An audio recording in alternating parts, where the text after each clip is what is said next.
Assalamualaikum warahmatullahi wabarakatuh. Innal hamdalillah nahmaduhu wa nasta'inuhu wa nastahdihi wa nastaghfiruh. Wa na'udzu billahi min syururi anfusina wa min sayyiati a'malina may yahdihillahu fala mudilla lahu wa may yudlil fala hadiya lahu. Asyhadu an la ilaha illallah wahdahu la syarika lahu. Wa asyhadu anna sayyidana Muhammadan 'abduhu wa rasuluh. Allahumma salli wa sallim wa barik ala sayyidina Muhammadin al-Fatih lima ughliq wal khatim lima sabaq nasiril haqq bil haqq wal hadi ila siratikal mustaqim. Sallallahu alaihi wa ala alihi wa ashabihi haqqa qadrihi wa miqdarihi al-azim. Allahumma nawwir bil kitabi basari wa atliq bi lisani washrah bi sadri wasta'mil bihi jasadi bihawlik wa quwwatika fa innahu la hawla wa la quwwata illa bik subhanaka la ilma lana illa ma 'allamtana innaka antal alimul hakim wa la hawla wa la quwwata illa billahil aliyil azim. Amma ba'du. Alhamdulillah, kita rafa'kan kesyukuran dan terima kasih kita kepada Allah Ta'ala. Sambung risalah Al-Mahid lil Mubtadi'in yang membicarakan risalah yang membicarakan haid, nifas, istihadah untuk bagi orang permulaan. Kita berhenti pada muka surat 61. Kita berhenti pada muka surat 61. Kaedah 15 hari 15 malam. Kaedah 15 hari 15 malam.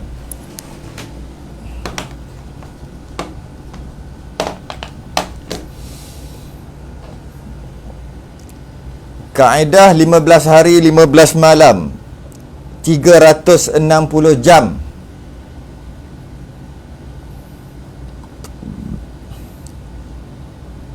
Persoalannya, mengapa perlu untuk menunggu 15 hari 15 malam? Baik, kita membahaskan tentang nak masuk dah kaedah istihadah, iaitu apabila darah yang keluar, pendarahan yang keluar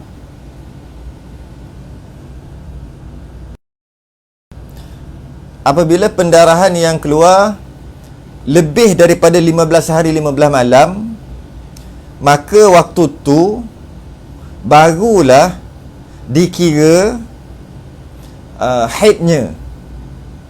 Maksudnya bila lebih 15 hari 15 malam, kena tunggu 15 hari 15 malam.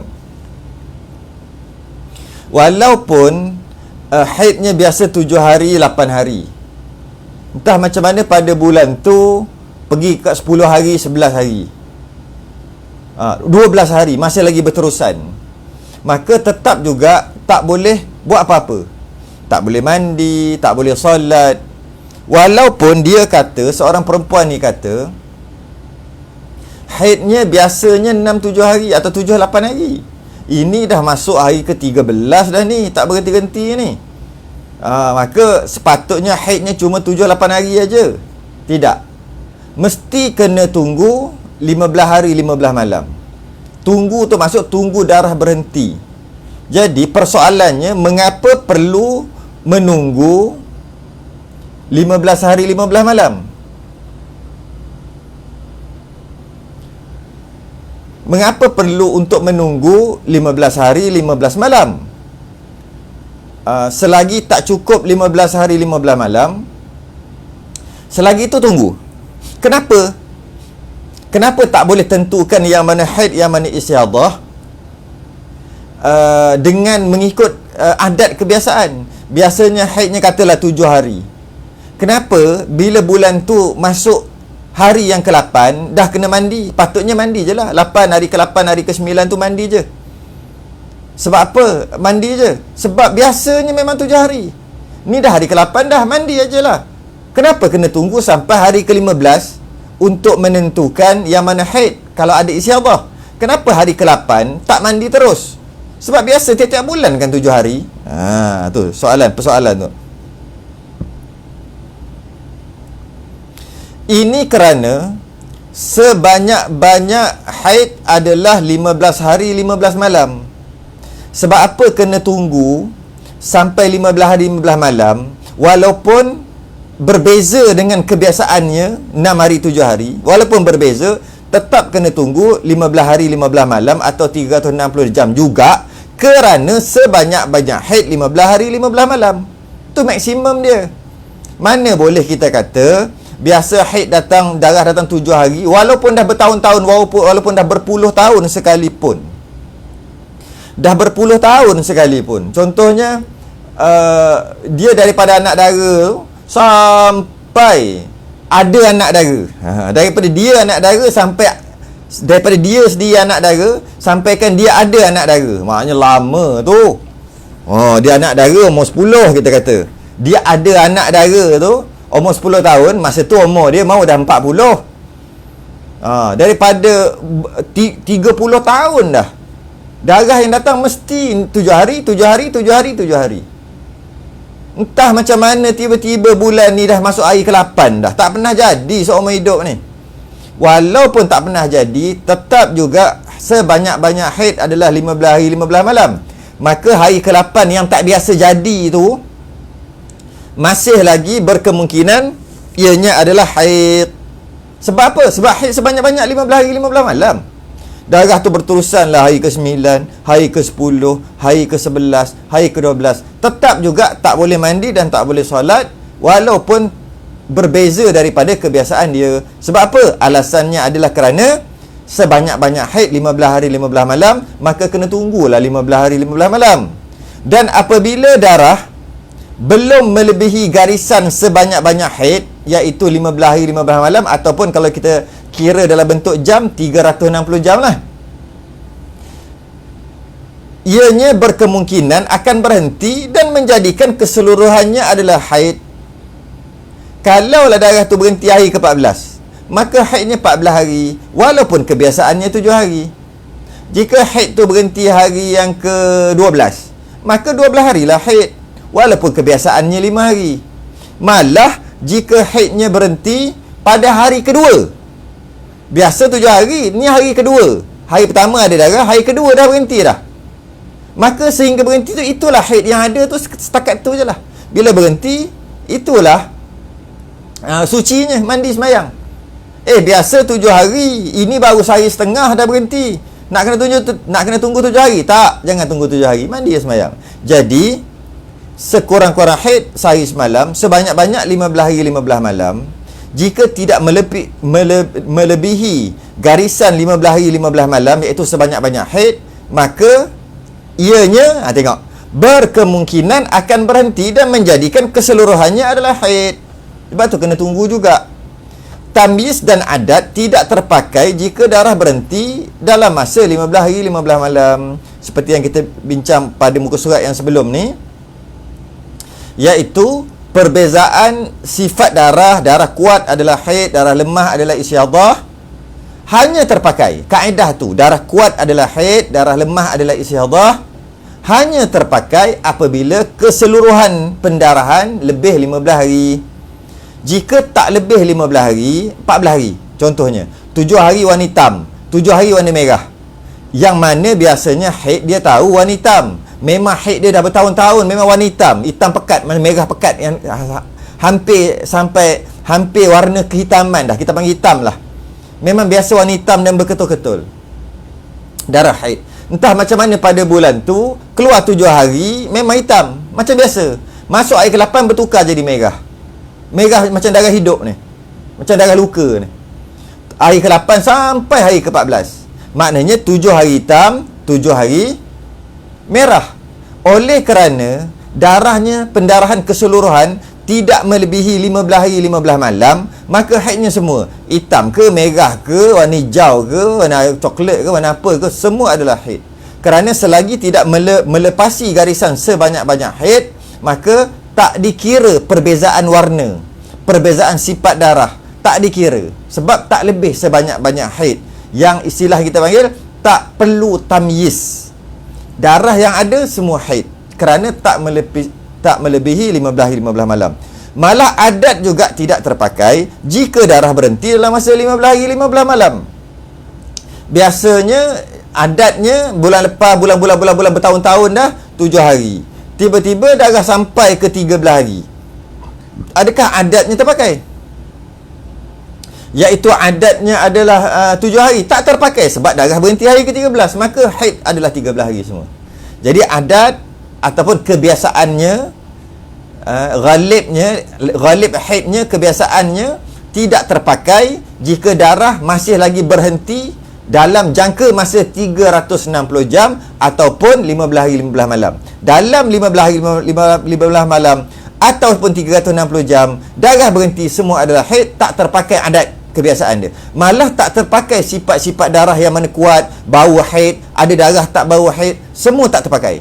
Habis tu haidnya berapa hari? Haidnya semua yang keluar, kerana masih lagi tidak melebihi sebanyak-banyak haid 15 hari 15 malam. Maka kerana itulah perlu menunggu sehingga melebihi 15 hari 15 malam. Sebab itulah kena tunggu. Sebab tu kena tunggu 15 hari 15 malam. Sebab selagi tak lebih 15 hari 15 malam, ada kemungkinan darah berhenti. Bila ada kemungkinan darah berhenti, makna ada kemungkinan semua tu adalah haid. Sebab tu kena tunggu dulu. Okey? Dan apabila telah melebihi 360 jam, bila darah tu lebih dah 360 jam atau lebih 15 hari, masuk hari yang ke-16 dah. Atau kalau kita nak kira dalam bentuk jam, masuk jam yang ke-360 jam 1 minit. 1 minit tu dah masuk ke jam yang 361 dah. Masuk hari ke-16 saat ataupun minit yang pertama dah. Masuk situ. Darah masih lagi ada di situ. Maknanya dah lebih lah 360 jam. Barulah diyakini bahawanya ianya sedang dalam keadaan istiadah. Baru yakin dia dah jadi istiadah. Sebab apa baru yakin dia dah jadi istiadah? Sebab dah lebih sebanyak-banyak.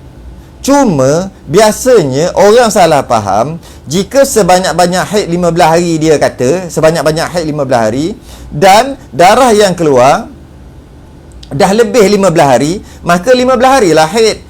Hari yang ke-16 tu istiadah lah. Itu silap faham dia. Itu silap faham. Silap faham kat situ. Memang sebanyak-banyak haid 15 hari. Tapi jika darah lebih 15 hari, masuk hari yang ke-16, macam mana cara fikir dia? Tengok tu. Yakni telah bercampur antara darah haid dan istiadah. Telah bercampur. Bila darah berterusan daripada hari pertama keluar darah sehingga hari yang ke-16, masuk je hari ke-16, langkah je border 15 dan 16 tadi, maka automatik pada waktu tu cara fikirnya adalah dia ni telah bercampur darah haid dan darah istiadah. Telah bercampur. Bukannya 15 hari pertama haid, hari ke-16 istiadah. Bukan. Habis tu macam mana? Bercampur. Bercampur tu masuk mana? Tak tahu. Mungkin 7 hari je haid, bakinya istiadah. Mungkin 8 hari haid, bakinya istiadah. Mungkin 10 hari haid, mungkin sehari je haid. Mungkin. Semua mungkin. Jadi macam mana nak tentu? Nanti ya dulu. Cuma nak beritahu kesilapfahaman, oleh kerana betul dah dia faham sebanyak-banyak haid 15 hari, betul dah. Tapi bila yang salah fahamnya, dia kata bila darah berterusan sampai hari yang ke-16, maka hari ke-16 tu istiadah lah, bukan haid dah, kan dah lebih sebanyak-banyak. Itu yang silapnya. Yang betulnya, bila darah lebih sampai hari ke-16, maka darah dia yang 16 hari tadi tu telah bercampur. Dalam 16 hari tu ada haid, dalam 16 hari tu pun ada istiadah. Yang mana? Nak tentukan yang mana satu haid, yang mana satu istiadah, berapa hari bulan haid, berapa hari bulan istiadah, yang awal haid, yang akhir istiadah ke, yang awal istiadah, yang akhir haid ke. Macam mana nak tentukan dalam 16 hari yang darah sedang keluar ni, dah masuk hari ke-16 ni, macam mana? Tu cara untuk menentukan mana haid, mana istiadah. Pada waktu itu, sekejap. Pada waktu itu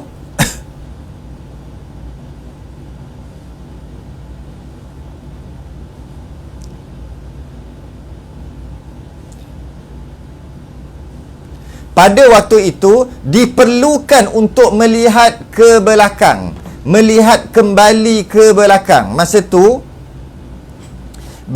perlu untuk melihat ke belakang. Melihat apa? Melihat darah dia daripada hari pertama sampai hari yang ke-16 tu lah, yang sedang keluar tu. Tak berhenti lagi ni, tengah duk keluar lagi. Jadi dari hari pertama tengok balik, hari pertama sampai hari ke-16. Tengok jika darah berhenti dalam 15 hari, tak tengok dah hari pertama sampai hari ke berapa, tak tengok dah. Semua darah yang keluar adalah haid. Jika darah tu berhenti dalam 15 hari, hari ke-14 ke, semua haid 14 hari. Hari 13 berhenti ke, semua haid. Hari ke-10 berhenti ke, semua haid. Hari ke-7 berhenti ke, semua haid. Hari pertama 24 jam lepas tu berhenti ke, semua haid. Sebab dia berhenti dalam 15 hari.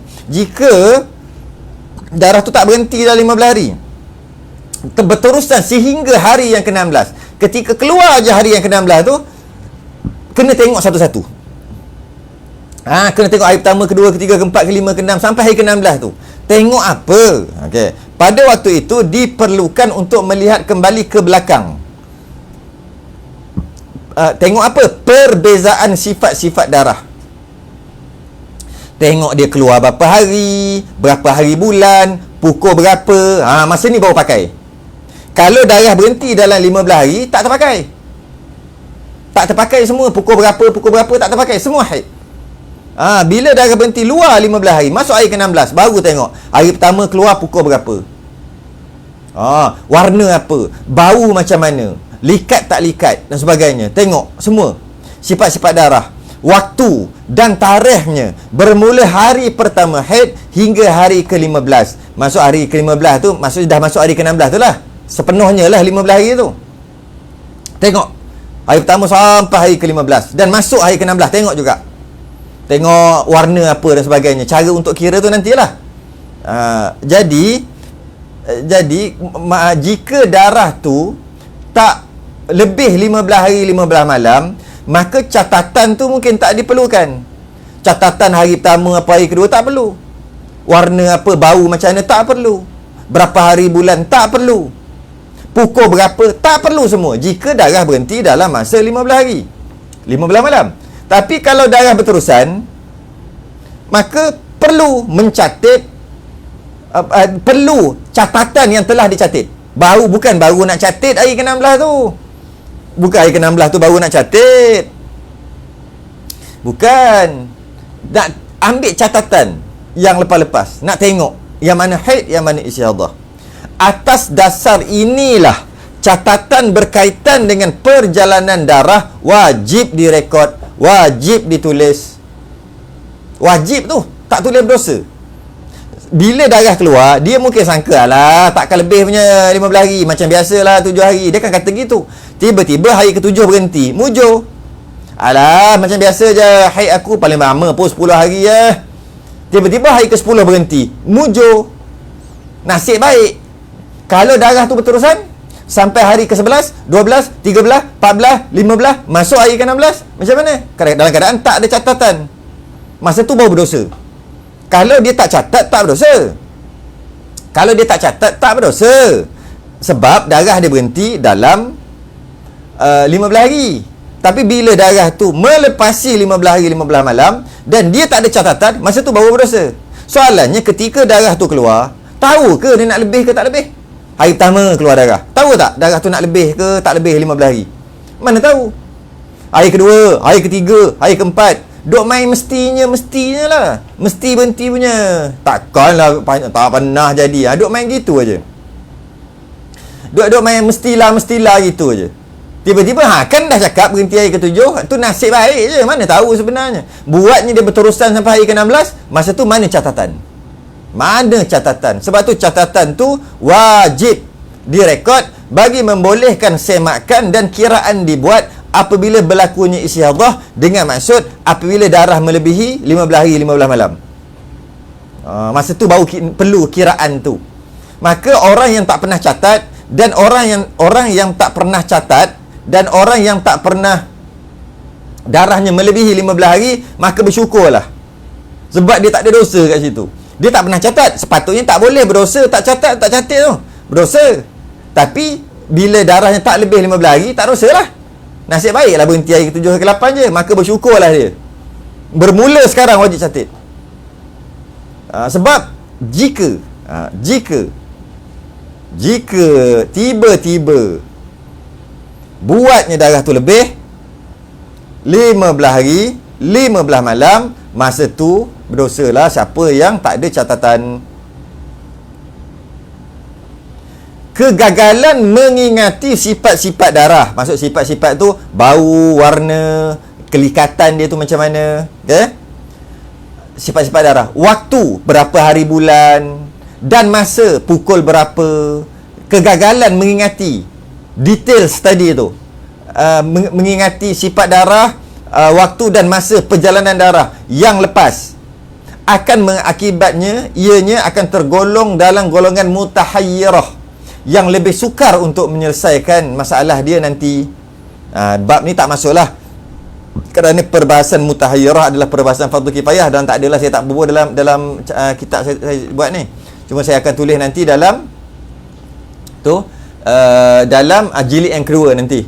Bila saya terbitkan jilid yang kedua nanti, adalah mutahayyirah ni, sebab dia bukan fardu ain, dia fardu kifayah. Bila masuk keadaan mutahayyirah, lagi susah nak selesai, lagi susah nak settle dia. Macam mana nak settle dia? Apa maksud mutahayyirah? Perempuan yang lupa berapa hari bulan, pukul berapa keluar, sifat darah macam mana. Masalahnya darah sekarang sedang berterusan. Hari ke-16 dah ni, hari ke-17 dah darah berterusan, hari ke-18 dah darah keluar ni, berterusan 18 hari dah. Soalannya mana haid, mana istiadah, tak tahu. Sebab apa tak tahu? Berapa hari bulan permulaan haid, tak tahu. Pukul berapa, tak tahu. Warna apa hari pertama, tak tahu. Warna apa hari kedua, tak tahu. Bau macam mana hari ketiga, tak tahu. Semua tak tahu. Maka dia panggil mutahayyirah. Masalah, kalau ada catatan tu, boleh tolong kira, selesai. Kerana catatan tu mujur lah, mujur. Kalau tak pernah lebih 15 hari, mujur aja tu. Bersyukurlah yang siapa tak pernah lebih 15 hari dan tak pernah buat catatan. Bersyukurlah, sebab tak ada dosa lah kat dia, walaupun sepatutnya dia dosa. Allah masih lagi menyayangi dia. Jadi oleh sebab tu memang susah nak settle nanti. Maka catatlah, catat. Baik.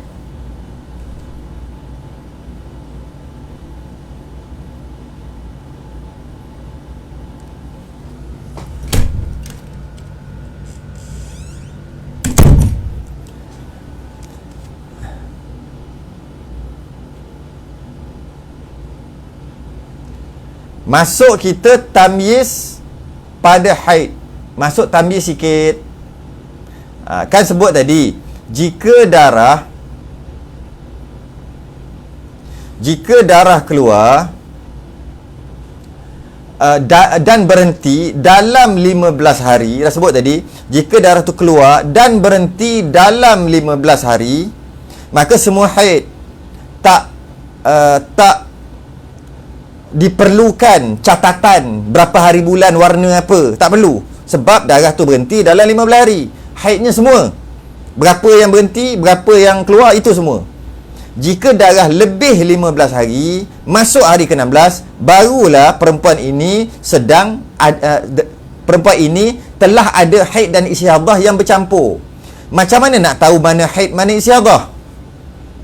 Nak tahu mana haid, mana istihadah adalah istilah dia panggil tamyiz.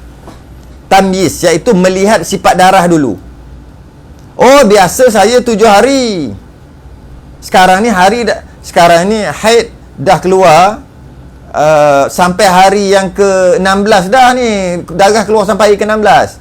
Oleh kerana biasanya saya 7 hari bulan-bulan lepas, maka 7 hari jugalah. Tidak.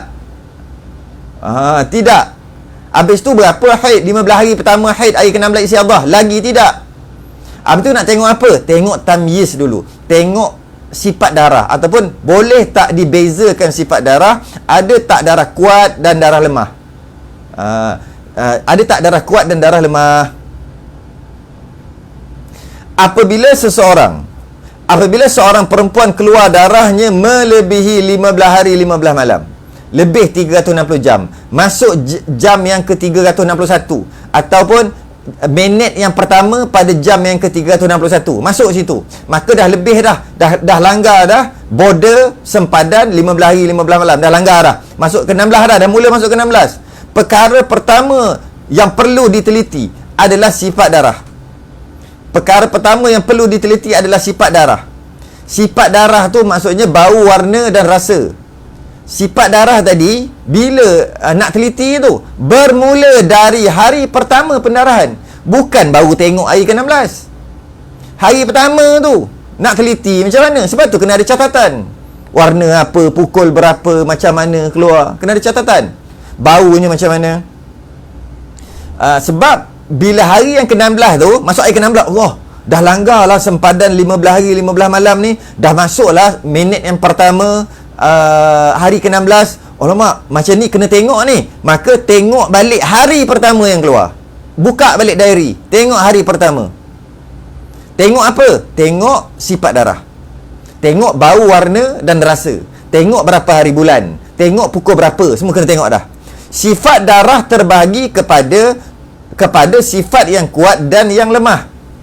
Sifat darah ni ada kuat, ada lemah. Bergantung kepada warna darah, bau darah dan rasa. Rasa tu maksud bukan rasa, sebenarnya dia lebih kepada kelikatan. Rasa tu maksud bau, warna, rasa. Rasa tu maksud kalau kita nak faham, macam kita ambil air, kita rasa. Kan dia licin gitu. Ambil air gula, kita rasa. Kan lain air biasa dengan air gula. Ambil darah, pegang darah, kita rasa macam ni dengan tangan. Kan lain, itu masuk rasa. Jangan fikir rasa dengan lidah pula. Tu rasa tu masuk rasa ni. Kan rasa dengan tangan ni macam ni. Jadi air garam rasa lain, air gula rasa lain. Rasa dengan tangan tu. Licin dia, kelikatan dia tu lain. Darah lain. Okey. Jadi itu masuk sifat. Tengok yang mana sifat. Sifat darah haid, sifat darah ada yang kuat, ada yang lemah. Yang kuat macam mana? Dia bergantung kepada warna, bau dan kelikatan. Rasa dia tadi. Setiap sifat mempunyai kadar kekuatan masing-masing. Setiap sifat tu ada kadar kekuatan masing-masing. Sebab ada warna darah tu hitam, ada warna merah, ada warna merah jambu, ada warna coklat, ada warna perang, ada warna kuning, ada warna keruh, ada warna tanah. Kan banyak warna. Dia ada kadar kekuatan. Sebab kita nak tentukan yang mana kuat dan yang lemah. Yang mana lemah? Kerana yang kuat adalah haid, yang lemah adalah istiadah. Itu penentuan dia. Apabila darah lebih 15 hari, masuk hari yang ke-16, tengok balik catatan, darah yang kuat adalah haid, darah yang lemah adalah istiadah. Soalannya macam mana nak tentukan yang mana kuat, yang mana lemah? Dia ada kaedah dia. Darah yang pekat warnanya, warna pekat, lebih kuat dari yang cair warnanya. Pekat dari sudut warna adalah hitam, cair dari sudut warna adalah keruh ataupun warna tanah. Yang sederhana merah, kuning, itu dipanggil sederhana, darah sederhana dari sudut warna. Darah yang likat dari segi kekentalannya lebih kuat dari yang tidak kental sifatnya. Darah yang kental, macam air gula punya kental tu, lebih kuat daripada yang macam air paip biasa. Itu perumpamaan tu.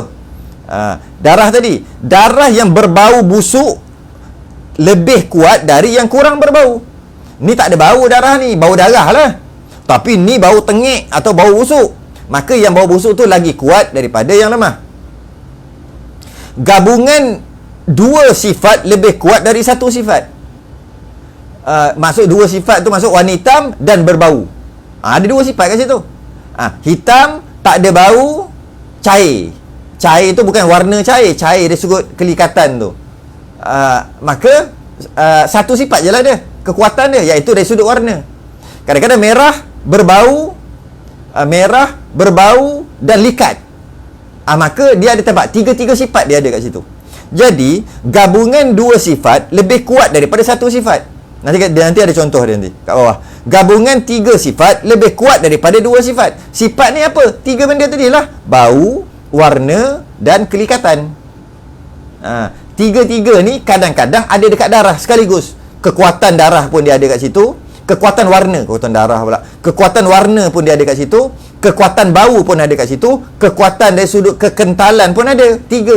kadang-kadang darah haid ni tak ada tiga-tiga, dua aja. Dari sudut bau dia ada, dari sudut warna, kekuatan warna dia ada, kekuatan bau dia ada, tapi dari sudut kekentalan dia tak ada, dia cair. Cair macam air pipe. Bukan macam darah. Kadang-kadang darah ni dia tak ada dari sudut kekuatan warna, tak ada. Cair. Dari sudut warna ni cair, kekuatan warna macam warna tanah tu, warna keruh. Dari sudut bau pun tak ada. Tapi dari sudut bau pun tak ada. Dari sudut kekentalan ada, kadang-kadang gitu. Kadang-kadang dari sudut warna dia ada. Dari sudut bau tak ada. Dari sudut kekentalan pun tak ada. Dia tengok. Kadang-kadang macam-macam keadaan yang ada. Gabungan-gabungan sifat-sifat daripada darah tadi. Jadi boleh dibezakan yang mana kuat dan yang mana lemah bergantung kepada dia banyak tak sifat darah tadi. Kekuatan dari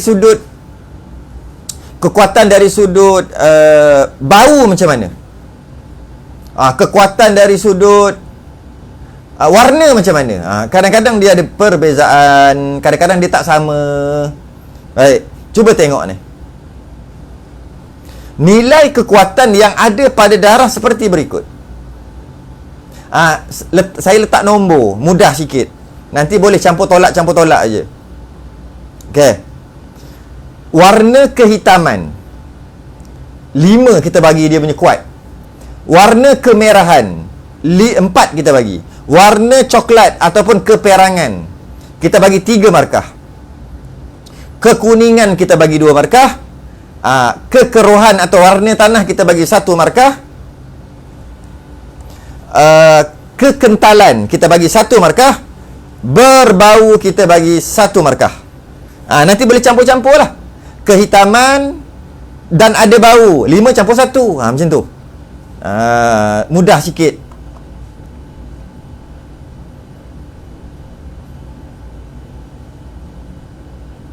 Mudah sikit nak kira. Tengok tu.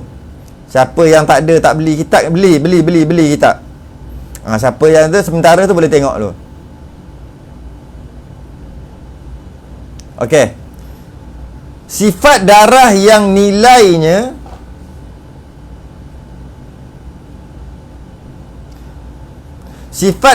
nilainya lebih tinggi mempunyai kekuatan yang lebih berbanding yang rendah nilainya. 5 lebih tinggi daripada 1, pastilah. Baik, 4 lebih tinggi, lebih kuat daripada 2. Jadi kita boleh campur-campur.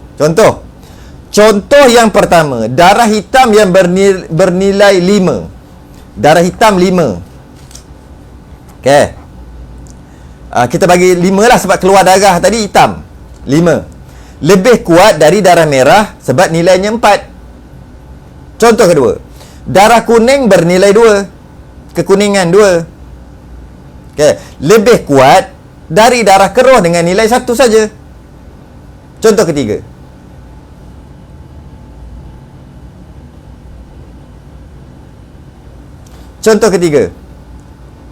Darah hitam yang bernilai 5. Hitam kan 5. Lebih kuat dari darah kuning yang mempunyai bau yang bernilai 3 saja. Kuning bau, tengok kuning 2. Tengok balik carta tu. Kuning 2. Bau 1. 2 campur 1. 2 campur 1 3. Sebab tu 3 saya tulis tu. Contoh hitam yang bernilai 5 lebih kuat dari darah kuning. Kuning 2. Kenapa nilai 3? Sebab kuning yang mempunyai bau. Yang bau kan 1 markahnya. Jadi dengan nilai 3 saja. Jadi 5 lebih kuat, iaitu darah hitam lebih kuat daripada darah kuning yang berbau. Hitam tadi tak ada bau. Hitam tadi kekentalan dia tak ada kental, cair aja. Jadi walaupun hitam cair dari sudut kekentalan dan tak ada bau, tetap dia lebih kuat daripada warna kuning yang berbau. Okey. Contoh keempat, darah hitam berbanding merah. Darah hitam berbanding merah. kental. Darah hitam berbanding merah, kental dan berbau kuat. Kita main matematik hari ni. Cuba tengok.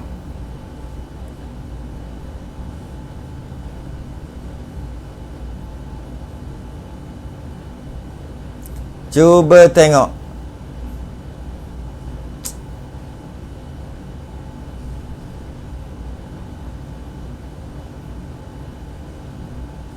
Okey.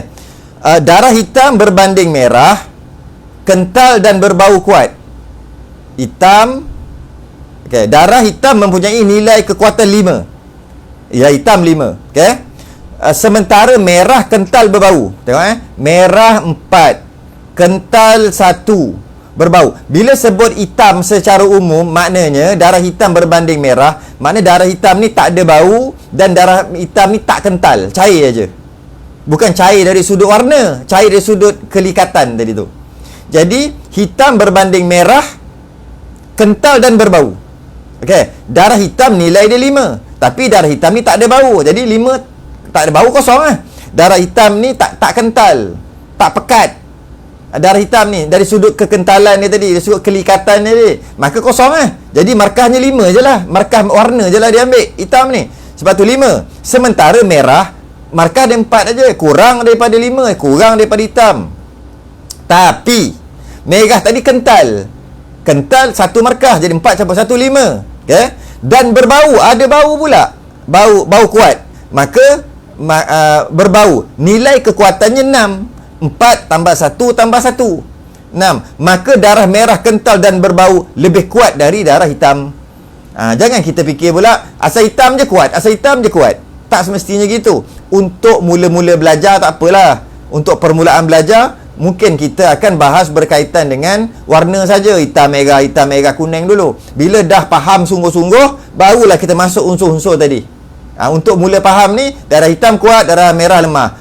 Merah kuat tapi kuning lemah. Kuning kuat, keruh lemah. Itu untuk permulaan. Tapi bila dah faham, yang tepatnya adalah kena tengok satu persatu dari sudut sifat-sifat darah, dari sudut warna, kekentalan dan baunya. Contoh kelima. Darah hitam dan kental berbanding coklat. Hitam dan kental. Hitam 5, kental 1, jadi 6. Okay? Berbanding coklat, kental dan berbau. Darah hitam dan kental nilainya 6, 5 campur 1. Manakala coklat, kental dan berbau. Coklat berapa? Coklat 3. Coklat keperangan tadi kan, 3. Kental berbau. Kental 1, bau 1. 3, 4, 5. Bernilai 5 saja. Maka hitam lebih kuat. Sebab hitam tu hitam dan kental. Kental. Maka dia lebih kuat. Kenapa kita nak tentu yang mana kuat, yang mana lemah ni? Kenapa kita nak tentu berapa markah-markah darah dia ni? Kerana darah dah lebih 15 hari sekarang ni. Bila darah lebih 15 hari, dah masuk hari ke-16, ada haid, ada istiadah bercampur. Habis tu mana haid? Haid adalah yang kuat, yang lemah adalah istiadah. Sebab tu kita nak tahu yang mana kuat, yang mana lemah. Bila kita dah dapat tentukan yang mana kuat, yang mana lemah, maka yang kuat tu haid, yang lemah tu istiadah. Sebab tu kita perlukan markah tadi. Markah tadi. Jika bersamaan dua kekuatan darah yang sama kuat.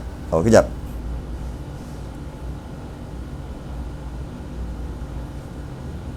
Jika bersamaan dua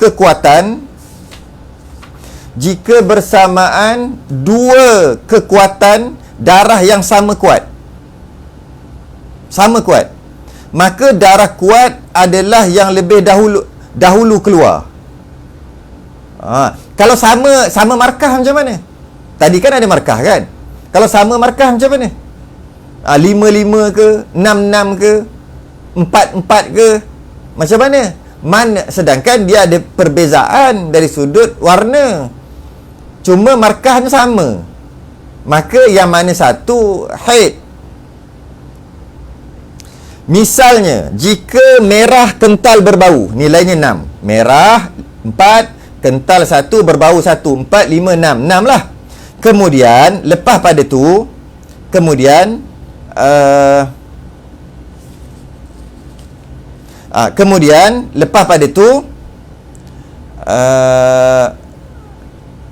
hitam keluar warna hitam. Maksudnya darah keluar merah, kental, berbau. Kita ambil lah contoh. Kita ambil lah contoh 8 hari. 8 hari keluar darah merah, kental dan berbau. 8 hari. Hari pertama sampai hari ke-8. Merah, kental dan berbau. Maka dia punya markah 8 hari tadi 6. Okey. Dan selepas pada tu, tadi satu hari pertama sampai hari ke-8 kan? Hari 9 sampai hari 8 hari pula. Tadi 8 hari pertama. 8 hari kedua, 8 merah, kental, berbau. Kemudian 8 hari yang seterusnya, maknanya 8 16 hari lah keseluruhannya. Kemudian hitam berbau tetapi cair. Hitam berbau tetapi cair. Jadi hitam nilainya 4, nilainya 5. Berbau nilainya 1 tapi cair, tak adalah kosong lah. Maka nilainya 6 juga. Yang tadi merah, merah, kental, berbau 6. Yang lepas pada tu hari ke-9 sampai hari ke-16 hitam, berbau tapi cair, nilainya 6 juga. Maka darah yang awal yang keluar, iaitu merah, kental, berbau adalah lebih kuat dari darah hitam. Bukannya darah hitam tadi, darah merah. Tapi sebab apa darah merah yang lebih kuat daripada darah hitam? Sedangkan kalau kita tengok ni kat bawah ni, kalau kita tengok, hitam lagi kuat, hitam 5, merah baru 4.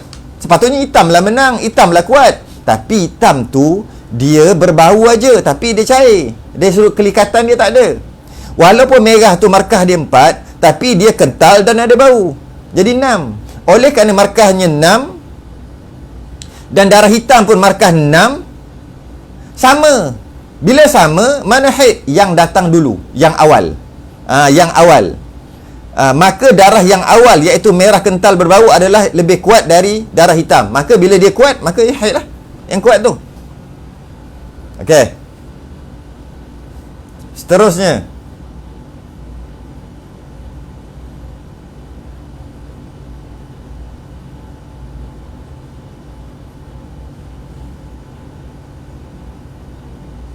setelah dikenal pasti darah kuat dan darah lemah, maka darah kuat merujuk kepada haid dan darah lemah merujuk kepada istihadah. Lepas dapat tentukan. Sebab tu kita nak tentukan yang mana kuat, mana lemah. Bukan saja-saja. Sebab bila dah tentukan, darah yang kuat adalah haid, yang lemah adalah istihadah.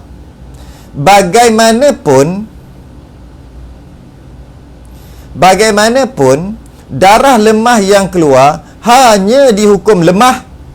Ini sedikit penerangan lah. Sedikit penerangan. Bagaimanapun, darah lemah yang keluar hanya dihukum lemah apabila sempurna sifat lemah. Yang kata lemah-lemah tadi tu, bila lemah sungguh dan tidak bercampur sifat-sifat darah kuat sedikit pun.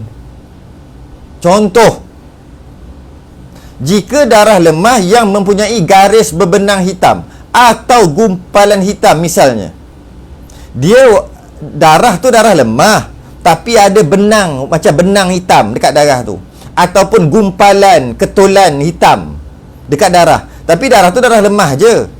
Contohnya, kita ambil darah coklat. Contoh, coklat tu lemah lah. Coklat, tapi dia ada line, ada garisan dekat darah tu warna hitam, ataupun tak ada garisan pun, ada gumpalan, ketul-ketul warna hitam. Maka tidak dihukumkan dengan darah lemah walaupun dia coklat, kerana masih ada ciri-ciri darah kuat yang bercampur padanya. Ada ciri-ciri darah kuat. Jadi tak dihukum darah lemah. Habis tu darah apa? Darah kuat. Jadi maknanya walaupun warnanya coklat contohnya, tapi dia ada line warna hitam atau ketul-ketul hitam, maka sebenarnya darah tu nak cantik nanti hitam, bukan cantik coklat. Bukan. Malah tak perlu cantik coklat tapi ada berbenang hitam, tak perlu juga masa nak buat catatan tu. Habis nak tulis apa? Tulis hitam aja walaupun warna coklat. Sebab coklat tu ada coklat, tapi masih lagi ada sifat-sifat kuat, iaitu hitam. Ataupun tak kisahlah, kalau kata darah tu warna coklat tapi ada garisan ataupun gumpalan warna merah, maka tulis merah, bukan tulis coklat. Sebab dia warna merah. Selagi dia ada ciri-ciri darah, mana-mana darah, maka itu ada darah yang kuat, maka itu adalah darah. Darah kuning, katalah keluar kuning tu lemah sungguh dah tu, markah dia berapa, 2 tu. Kuning lemah sangat dah. Tiba-tiba walaupun begitu, kuning tadi tiba-tiba ada line coklat, tulis tu coklat, maka markahnya 3 sebenarnya. Warna kuning tapi ada line hitam, sebenarnya 5 markahnya. Walaupun darah kuning, tak berapa nak jadi darah sangat dah kuning ni, tapi ada line hitam, gumpalan hitam, maka sebenarnya hitam. Okey. Imam Al-Haramain dan Imam Al-Ghazali berpendapat bahawa darah kuat dan darah lemah hanya berpandukan pada kekuatan warna saja. Kekentalan dan bau darah tidak diambil kira sebagai penguat darah yang keluar. Gitu. Jadi ini pendapat dhaif. Pendapat Imam Haramain dan Imam Al-Ghazali, ataupun ada pendapat mazhab-mazhab lain pun sama juga yang sepakat, iaitu mereka mengatakan nak tentukan darah kuat atau lemah hanya berdasarkan warna semata-mata, tak perlu bau dan kekentalan. Tak perlu bau kekentalan. Jadi khilaf ini sangat memudahkan kita. Mungkin untuk permulaan boleh kita belajar untuk faham warna aja. Bau dengan kental apa tak payah peduli. Untuk mula-mula dah pakar dah advance dah hebat dah faham semua, baru masuk unsur-unsur bau dan kekentalan untuk kita menentukan haid yang lebih tepat. Lagi banyak unsur-unsur dimasukkan, lagi banyak ciri-ciri dimasukkan dalam masalah haid dengan istiadah tadi, lebih tepat. Lebih tepat penentuan haid dan istiadah. Jadi penentuan haid hanya berdasarkan kepada warna, tepat juga. Tapi haid yang berdasarkan kepada warna, bau dan kekentalan lebih tepat. Tepat. Jadi bagi yang pening kepala bau warna ni, untuk mula-mula faham ni, ambil warna je. Malah kalau ikut pengalaman saya mengajar 10 tahun, tahun ke-10 baru saya start ajar bab bau dan kekentalan. Sebelum tu tak ada pun. Warna untuk bagi faham. Nak faham bab warna pun dah pening kepala. Jadi, dan kalaulah dalam kita menyelesaikan masalah haid istiadah yang tak boleh selesai, Allah, macam mana ni, terlalu complicated dengan bau, kekentalan dan sebagainya, maka boleh bertaklid pada pada pendapat dhaif, pendapat Imam Ghazali, tak payah. Sebab apa? Sebab darah dia terlalu complicated untuk selesai dari sudut bau warna, dari sudut bau dan kekentalan. Jadi guna warna aja. Nanti bila darah dah elok sikit dah, baru guna balik kaedah bau dan kekentalan. Sebab apa ni? Sebab tak boleh payah serabut sangat. Macam tu juga dalam kita yang pandai sikit, yang Allah bagi rezeki kepahaman, Allah bagi kepahaman, faham, dan kita nak jawab soalan-soalan orang. Nak jawab soalan orang dengan maksud orang sedang berlaku, dia mesej ke, mungkin dia call, kan agak payah nak cerita bau, kekentalan, tak faham mana pekat tu apa, Allah hai, payah. Dan dia nak selesai sekarang masalah dia ni. Dia nak semayang ke tak semayang ni, duk keluar ni. Nak semayang ke tak semayang ni, duk pening kepala ni, darah duk keluar berterusan sampai hari ke-16 ni, duk pening kepala. Maka mungkin penyelesaian yang boleh kita bagi dari sudut warna aja. Sebab masih lagi ada pendapat ulama, malah mazhab Syafi'i juga, cuma bukan pendapat muktamad aja. Jadi oleh sebab tu boleh pakai. Malah kalau kita tengok khilaf yang lain, contohnya saya sebut tadi, jika darah melebihi 15 hari 15 malam, maka yang pertama hendak dilihat adalah tamyiz, iaitu sifat-sifat darah yang kita bincang ni. Habis tu kalau tak boleh dengan sifat-sifat darah, kita akan bahas akan datang lah tu, bab tu, muka surat akan datang. Kalau tak boleh dengan sifat darah ni, tak boleh membezakan juga, macam mana? Maka pakai adat. Step kedua adalah adat, ataupun kebiasaan dia sebelum, ataupun bulan sebelum tu berapa hari darah dia, maka haidnya banyak tu lah. Malah kalau kita tengok pendapat dhaif, tak perlu tamyiz, terus adat. Ada juga. Maksudnya bulan lepas dia berapa hari? Bulan lepas dia 6 hari. Okey, bulan ni jadi macam mana? Bulan ni sampai hari ke-16. Oh, dah terlebih dah. Bulan lepas 6 hari. Maka haidnya 6 hari. Tak perlu tengok sifat darah. Tak perlu. Itu pendapat dhaif. Tak perlu tengok sifat darah. Itu pendapat dhaif. Terus ambil 6 hari terus. Haidnya adalah 6 hari. Guna bila pendapat-pendapat macam ni? Bila dah tak reti nak kira dah. Berserabut dah. Bolok. Serabut. Jadi, mungkin boleh pakai pendapat yang kedua. Pendapat dhaif. Sama ada dari sudut kalau nak tengok tamyiz juga, hanya pakai warna saja. Tak perlu bau dan kekentalan sebab tak reti nak beza bau dah. Ya? Ataupun mungkin terus tolak tamyiz, terus pakai adat. Iaitu tengok bulan lepas je. Bulan lepas masa normal berapa hari? 6 hari. Maka haidnya adalah 6 hari. Walaupun hari tu hari ke-16 dah tu. Pada bulan tu dah hari ke-16 dah. Macam mana haid aku ni sampai hari ke-16 ni? Maka ambil macam mana? Bulan lepas berapa hari? 6 hari. Maka haidnya 6 hari. Bakinya adalah istiadah. Itu kita akan bahas nanti. Maka itu adalah pendapat yang kedua. Bila nak pakai ni? Suka-suka. Sebaiknya janganlah pakai macam tu. Pakai tamyiz tadi tu. Ngajilah sikit. Kadang-kadang bab-bab yang lain, akademik yang lain, kita sanggup mengaji. Susah payah. Admit rasanya lagi susah pada ni. Sanggup kita bersengkang mata. Hafal itu, hafal ini. Dalam akademik kita tak salah pun. Dalam masalah agama, malah yang akan berlaku tiap-tiap bulan, hafallah sikit, sabarlah sikit. Okey. Imam Al-Haramain dan Imam Ghazali berpendapat bahawa darah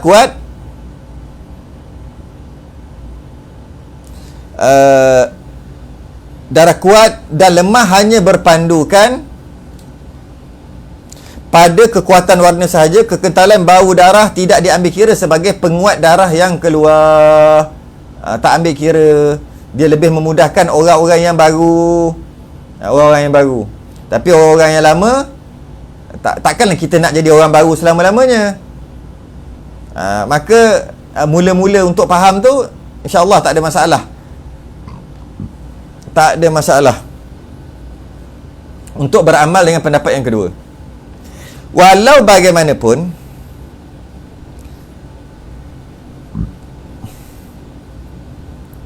jika ianya seorang yang buta, buta pula macam mana? Buta kan tak boleh tengok warna.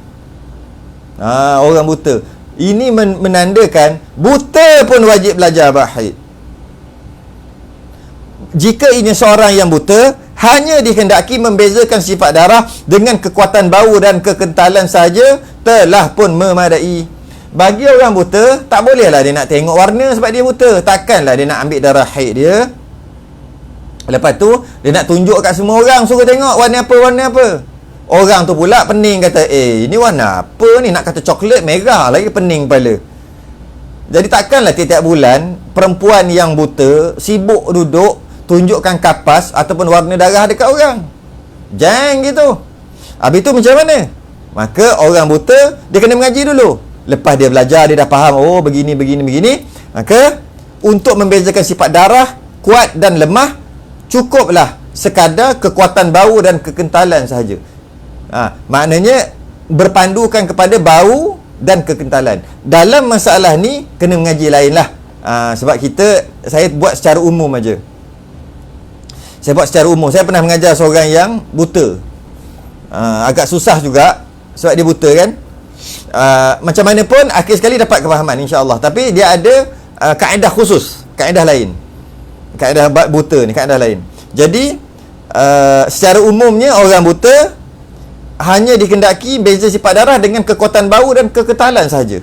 Memadai dah. Jadi bila keluar darah, dia rasa dengan tangan dia dan dia bau. Malah orang yang Allah cabut penglihatan dekat dia, Allah akan bagi kelebihan dari sudut bau. Jauh lagi dia boleh bau rokok dah. Orang tu isap rokok sebelah mana? Sebelah rumah dia bau dah. Allah bagi kelebihan. Kita ni hidung kita tak boleh bau jauh. Sebab apa? Allah bagi lebih kat dia. Sebab Allah tarik mata, Allah tarik ke penglihatan. Jadi dengan ambil darah dia bau. Okey, ada bau.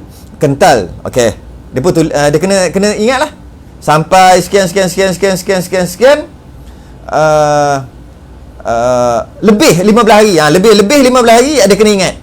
Kekentalan, bau macam mana, maka yang kuat adalah yang berbau, yang tak ada bau adalah lemah bagi orang buta. Macam mana pun details dalam masalah orang buta kena mengaji asing mengaji khusus yang itu. Wallahu a'lam.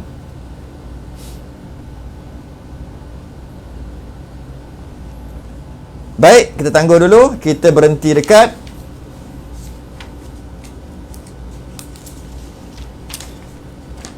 syarat tamyiz pada haid.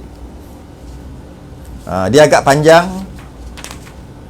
Syarat tamyiz pada haid. Tangguh dulu.